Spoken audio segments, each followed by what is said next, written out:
The lion appeared suddenly from the edge of the scrub, his steps uneven, his body swaying with each movement. Dust clung to the matted fur along his back, and the line of his ribs showed sharply beneath a thinning coat. His right flank carried a dark, raw wound, torn open in a way that spoke not of a fight but of something far less natural. Each step forced blood to seep slowly down his side. There was no roar, no burst of speed, no attempt to vanish into cover. Instead, he continued forward, one heavy paw at a time, heading directly toward the parked vehicle that sat at the edge of the track. Inside, Elias, a ranger assigned to the patrol route, had been scanning the brush for signs of snares. He froze as the lion drew closer, the distance shrinking quickly yet without urgency. Lions usually avoided the sound of engines, slipping away before contact, but this one moved with a strange persistence.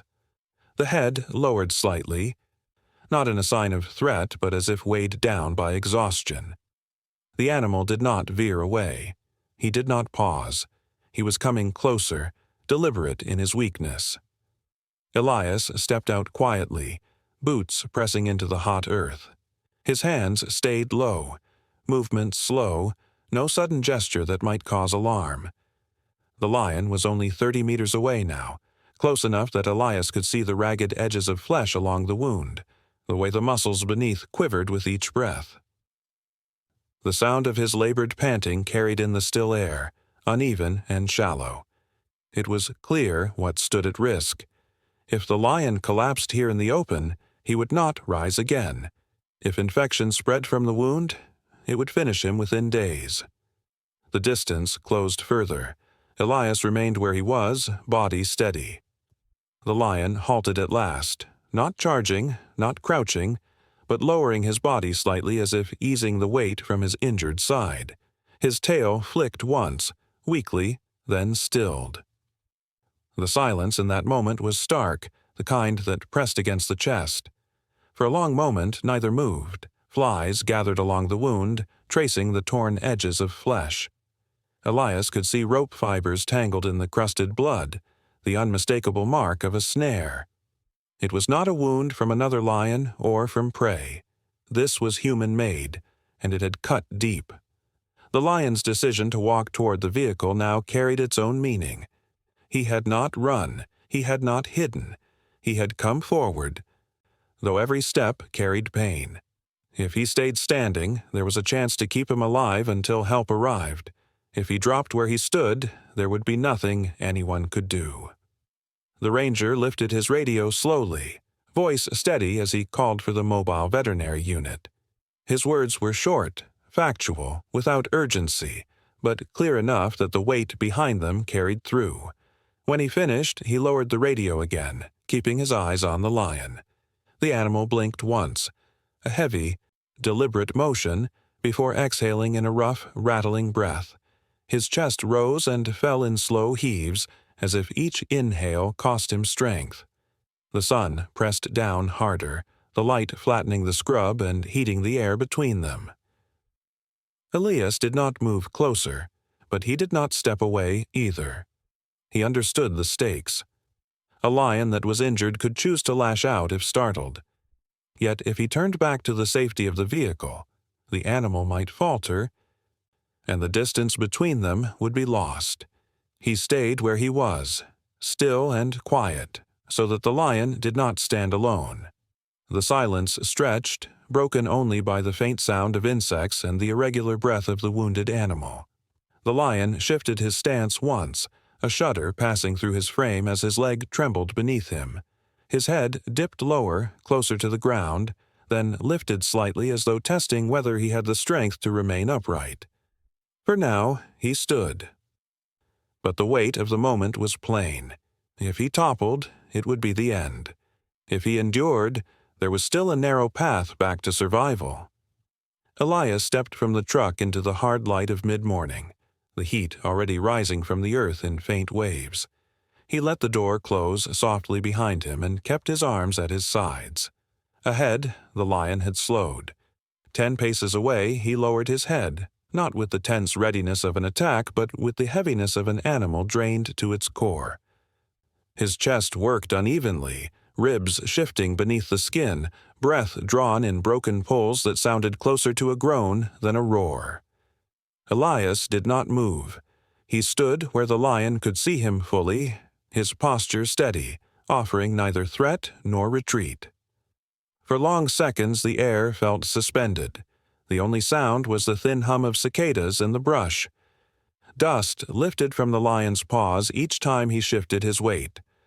The wound along his flank glistened wet in the sun, edges raw.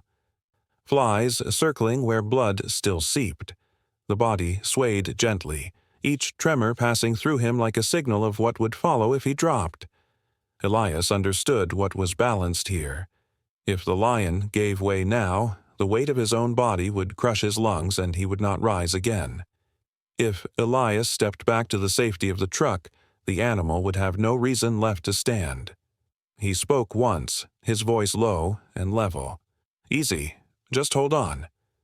The words were not command but steadiness, a thread of sound in the open space. The lion's ears twitched, faintly responsive. His head remained lowered, but the body did not lunge. It did not turn. It simply endured. The message in its stillness was plain. He had brought himself here because there was no other path left. Elias shifted his weight slightly, enough to ease his stance, but he did not close the distance. To approach too soon would risk startling the lion, draining what little strength kept him upright. To step away would feel like abandonment. So he chose the only option left to him. He remained still, giving the animal his presence without intrusion. Every breath the lion took, harsh and rattling, marked another second gained. Each second mattered. The sun pressed hotter across the scrub. Sweat dampened Elias's collar, but he did not lift a hand to wipe it away. His focus stayed on the lion's body, the trembling hind leg, the slow shifting of paws against the dirt. The faint stretch of tongue when the mouth parted in shallow pants. Each detail carried weight. This was not a scene of waiting. It was survival, measured moment by moment. If the lion faltered, collapse would come swiftly. If he held on, the window for help to arrive stayed open. The radio at Elias's hip crackled once with a faint reply from the veterinary unit confirming they were en route. He did not answer immediately. He watched instead as the lion blinked heavily, lids dropping slowly as though the act of lifting them again demanded strength he did not have. Then he lifted the radio, spoke softly, and set it back without breaking his gaze. Nothing else mattered but keeping the lion steady in place, here, where he could be reached. A faint gust moved through the dry grasses nearby, carrying the smell of blood sharper into the air. Vultures circled at a distance, dark specks against the white sky. They had seen the wound, too. The stakes could not have been clearer. If the lion fell and did not rise, scavengers would arrive before help.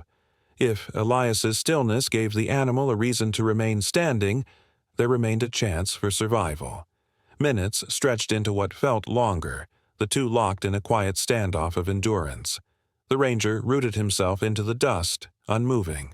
The lion stayed balanced on trembling legs, lowered but not broken. Midday heat bore down on both, but neither shifted. In that fragile pause, the choice had been made plain. Elias would not step away, and the lion would not fall, not yet. The lion shifted his weight slightly, and for the first time Elias saw the wound clearly. The gash stretched deep across the shoulder, raw edges torn wider by every movement the animal had made trying to free himself. Along the dried crust of blood, thin strands clung stubbornly, frayed rope fibers, pale against the dark stain of flesh. It was the unmistakable mark of a snare. No rival lion had done this. No prey animal had struck him. This was human wire pulled tight around living muscle until the body itself gave way. The lion's chest rose once in a long, rattling exhale, the sound carrying across the dust like a broken sigh. His strength was thinning. Each breath seemed harder to draw than the last. If infection had already entered the wound, Time was even shorter than Elias dared admit. He lifted the radio slowly from his belt, eyes never leaving the animal. His voice carried low and calm into the receiver, stating the location, the nature of the wound, and the urgency. The reply crackled faintly, acknowledgement and confirmation that the veterinary team was on its way. Elias clipped the set back to his belt, movements deliberate and steady. The lion's ears flicked at the sound, but his body did not tense. He remained planted in place, the tremor in his leg the only sign of the strain pulling him down. Elias let his breath out evenly and whispered, "Easy, boy." Just a fragment of sound, meant less to calm and more to mark his presence in a way the animal could register. The lion blinked once, a slow and heavy motion, lids dragging closed before opening again. He did not growl. He did not move. He simply remained there, holding on. From where Elias stood, the rope fibers stood out like threads of evidence. They told the full story. Somewhere in the reserve, the snare had been set, hidden in brush where paths narrowed. The lion had stepped into it, and the steel loop had pulled hard against muscle and bone. Hours or days had passed before he managed to tear free, leaving the remnants embedded in flesh. The injury itself could be cleaned and stitched if treated in time, but the exhaustion in his chest, the way his breathing shuddered and caught, showed how close the margin was. If the vet team arrived soon, he might live. If they were delayed, each minute would tilt the balance toward death. The sun stood higher now, pressing heat into the open ground. Sweat prickled across Elias's shoulders, but he did not move to ease it. His stillness mattered. Any sudden gesture could trigger instinct in the lion, driving him to use what little strength remained to retreat or fight. That would seal his fate. The ranger's role was not force but presence, anchoring the moment so the animal did not collapse alone. A small sound escaped the lion's throat then, rough and low. Not a growl, but the hollow vibration of breath struggling past fatigue.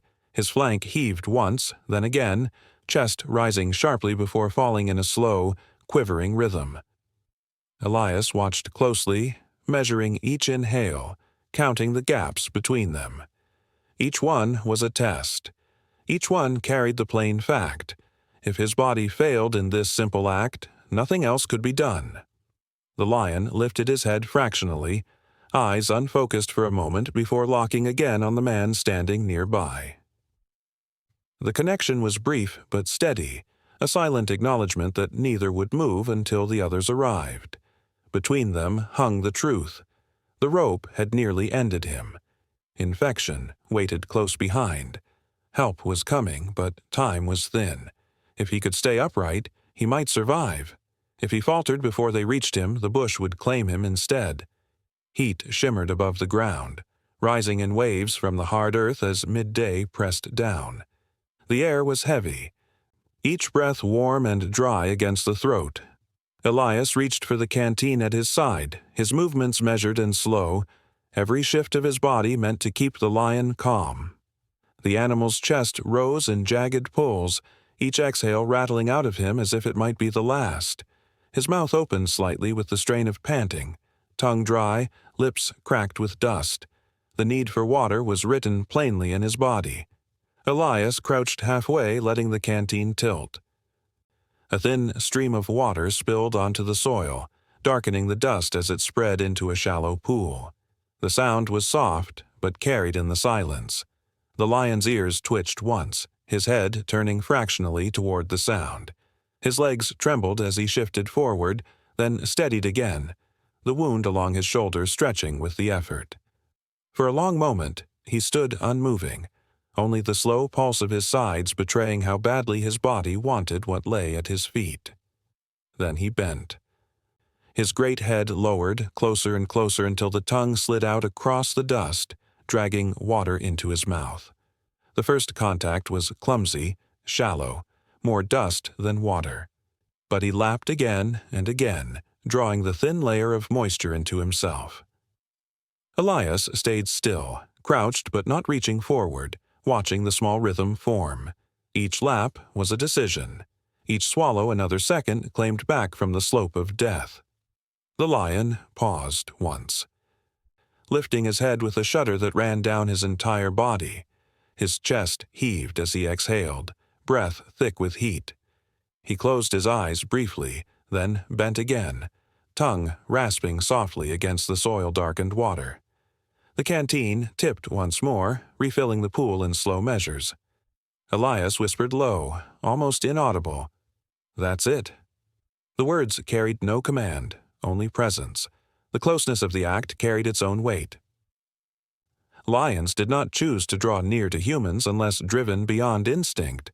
Yet here he was, drinking from the small gift of water offered just paces from where Elias knelt. If he had refused, his body would have withered before the team arrived.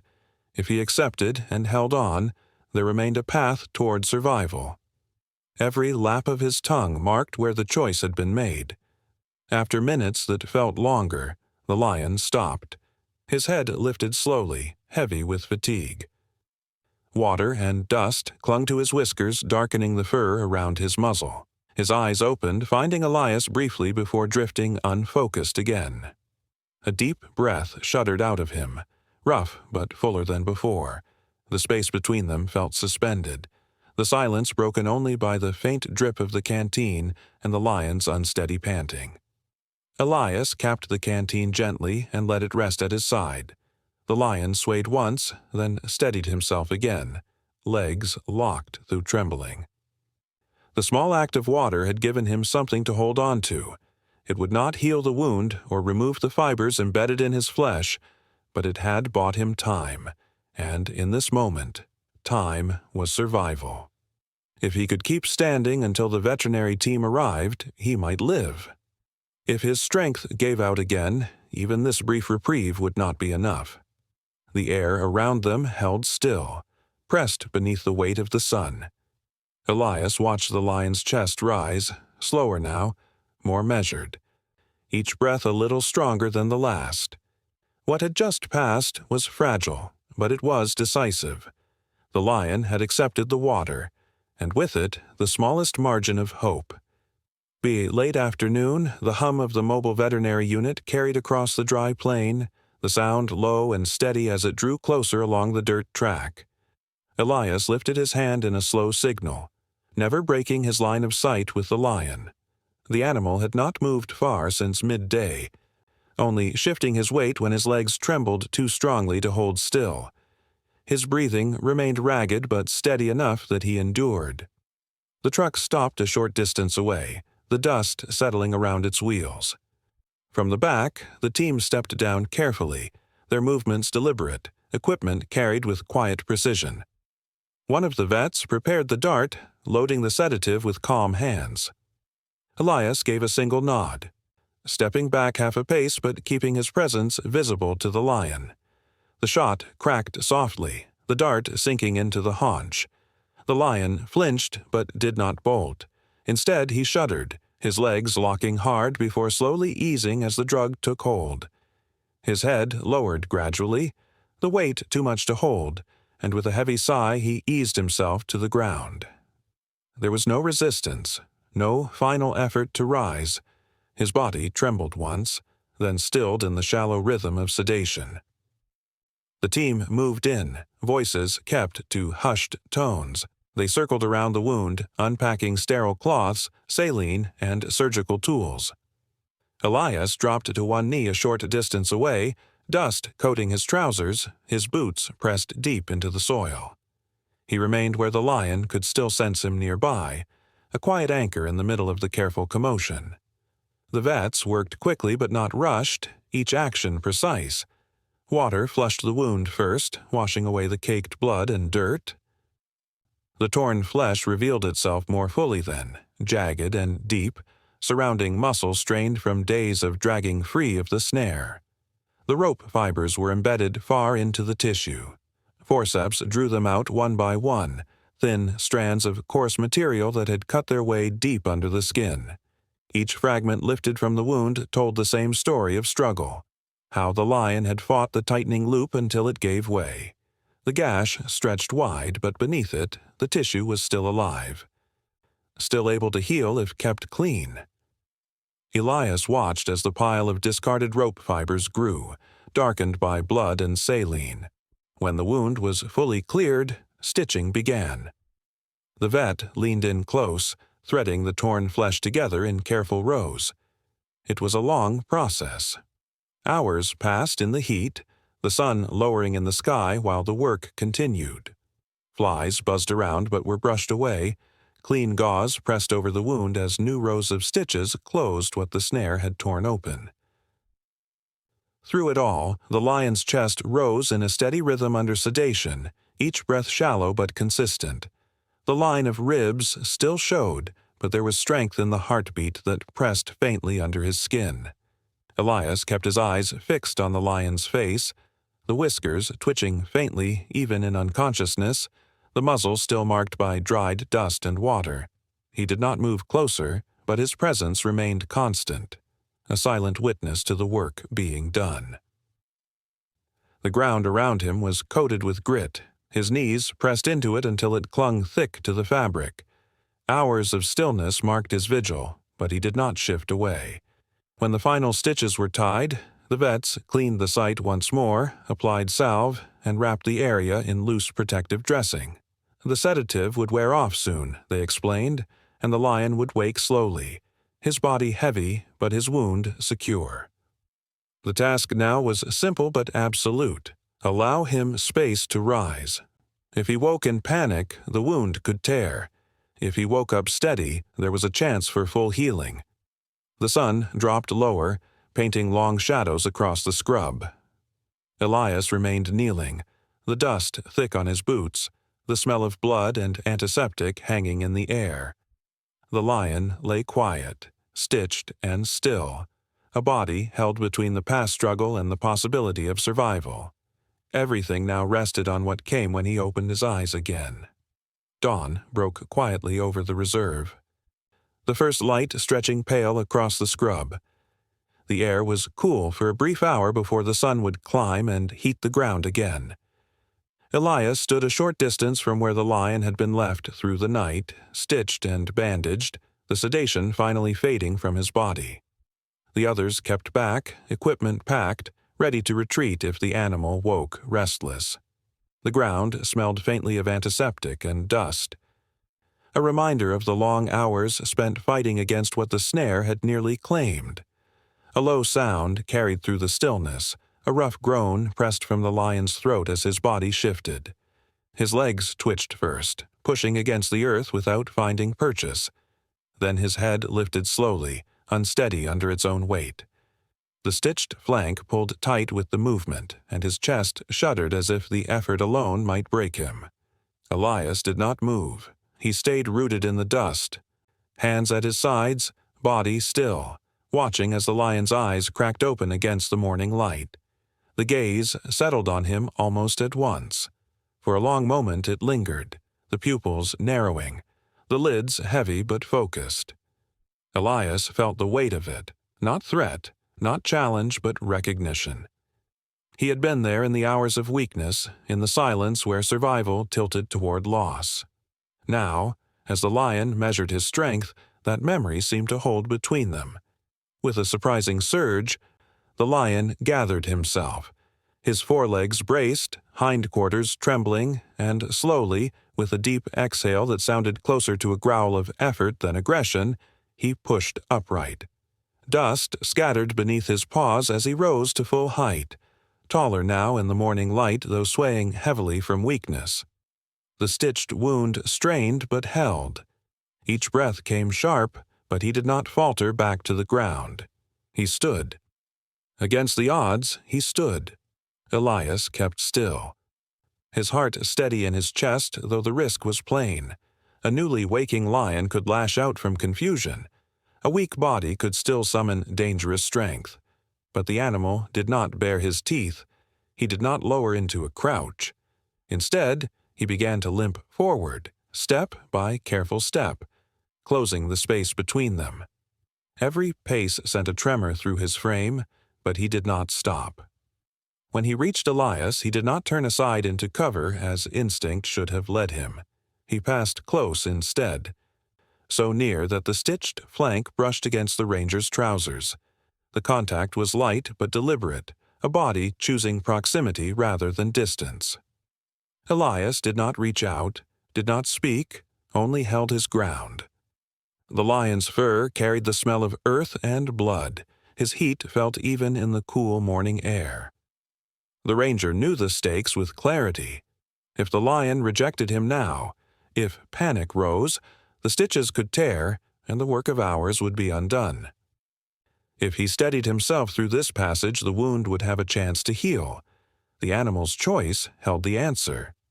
The lion moved past him, not veering away until several paces later, where he stopped to glance back once. The eyes met again, and then he continued, limping into the open scrub. It was not a flight. It was not a retreat into fear. It was a return to the land that had nearly claimed him, carried out with a scar that would mark him but not define him. Elias let the breath ease from his chest. What had passed was not aggression. It was something quieter, a mark of recognition, brief but undeniable, left in the dust between them. Days later, Elias walked the same track where the lion had first appeared, the ground still hard under the steady press of the dry season. The scrub spread quiet around him, the air heavy with a stillness that carried weight. He stopped where the vehicle had idled before, eyes scanning the dust. The marks were there. Faint but clear, broad paw prints pressed into the earth, moving in a steady line away from the site. They were deeper than before, less staggered, each step more evenly spaced. The trail spoke of an animal regaining strength. The limp was still there, written in the slight unevenness of stride, but the collapse had not come. He was walking again, holding his ground against what had nearly ended him. Elias crouched low, tracing the outline of one paw with his gaze. The pads were sharp-edged where the soil had cracked beneath the weight, a sign that the lion had leaned fully into the step rather than dragging himself forward. He followed the prints a short way, watching how they crossed through the sparse grass and cut back toward cover. They told a story more honest than sight could offer. The animal had risen, chosen direction, and continued to live. Not far from the track, the glint of something caught his eye. Elias stepped carefully toward it, pushing aside brittle stalks until the shape came into view. A snare lay half buried in the roots of a thorn bush, broken where force had pulled it apart. The steel loop was twisted, strands of rope still knotted tight where they had torn free from flesh. He lifted it once, the weight of it heavy in his hand, and set it back against the earth. It was not only one lion suffering, it was a sign of many more. This wound was not a chance. It was a warning. The bush around him carried its silence differently now. Before, it had been still in the way of heat and distance. Now it was quiet with the knowledge that danger lingered unseen. If this lion had not come forward, if he had chosen to vanish into cover and die, the snare might never have been found. Others would have stepped into it, smaller predators, perhaps even the cubs that followed prides through the same narrow paths. The cost would have multiplied in silence. Elias stood, dust coating his boots, and looked out across the expanse. The tracks stretched into the distance, proof of survival. The broken snare lay at his feet, proof of threat. Both truths sat together in the same landscape. One life had been preserved, but the danger had not ended. The weight of that balance pressed into the silence around him. The ranger knew what was at risk. If more snares lay hidden, each one carried the same promise of pain and collapse. If the teams continued to find and remove them, each broken coil meant one more animal might endure. The lion's choice to walk forward that day had revealed what was unseen. It had not only saved his own life, it had drawn attention to the quiet weapons waiting in the bush. Elias turned back toward the vehicle, leaving the prints where they led into cover. The lion was out there, scarred but alive, his survival written in the soil. The snare remained behind, a reminder that vigilance could not rest.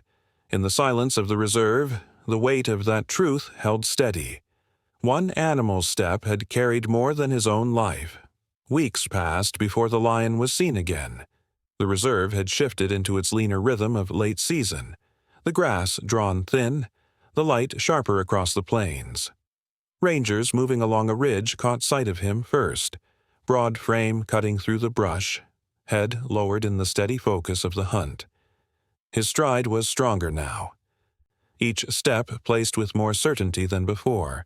The limp remained faint, a trace of what had nearly ended him, but his legs carried him firmly across the ground. The wound that had once gaped open along his flank had sealed, leaving only a pale line of scar that stretched like a mark of survival against his coat. Elias was among those who watched him move. He leaned against the truck, binoculars set aside, relying on his eyes alone. There was no need for closer detail. The truth of the lion's recovery was clear in the way he followed the scent of prey, body shifting with quiet strength, no longer pulled sideways by weakness. The sight carried weight of its own. Against the odds of infection, exhaustion, and blood loss, he had returned to what he was meant to be. Alive, hunting, feeding himself on his own terms. The other rangers murmured quietly among themselves, remarks clipped and factual. "He's healed," one said, "scarred, but whole." Another noted the absence of any fresh limp, the steadiness of his breathing as he moved. Their words fell into the air like observations entered into a logbook, but Elias kept silent. He watched as the lion paused, head lifting, eyes narrowing on the distance where antelope grazed. The scarred flank stretched but did not tear. His ribs expanded with a deep breath, smooth now rather than jagged. Then he lowered his head again and pressed on. The lion did not look toward them. He did not draw near the vehicle or acknowledge the men at all. He passed across the open ground with the deliberate distance of a wild animal, uninterested in those who had intervened. That was as it should be. To see him walk with strength again, untethered and unbound, was all that mattered. Still, Elias felt the weight of memory stir as he watched. He remembered the morning when the lion had first emerged from the scrub, limping and torn, choosing against every instinct to walk toward a human instead of away. He remembered the sound of his breath, rattling against his chest as though each inhale might be the last. He remembered the moment the lion lowered his head to drink from water poured into the dust, fragile but decisive. And he remembered the brief contact of the stitched flank brushing past his leg at dawn, not in aggression, but in something quieter. Those memories remained, not as triumph, but as truth. A wild lion had asked without words and had been met without force. Survival had been balanced in stillness, in patience, in presence. The scar on the lion's body marked that story for the land. The scar in Elias's mind carried it forward in silence. The lion disappeared into the distance then, moving with the steady rhythm of an animal restored. The grasses swayed lightly in the breeze, closing behind him until only the line of his prints remained. Elias stayed where he was, watching the space long after the shape had gone. In the quiet of the reserve, the moment settled. The lion would not come again. He did not need to. But what remained remembered was enough. The day a wild creature had broken its instinct to survive, and trusted instead.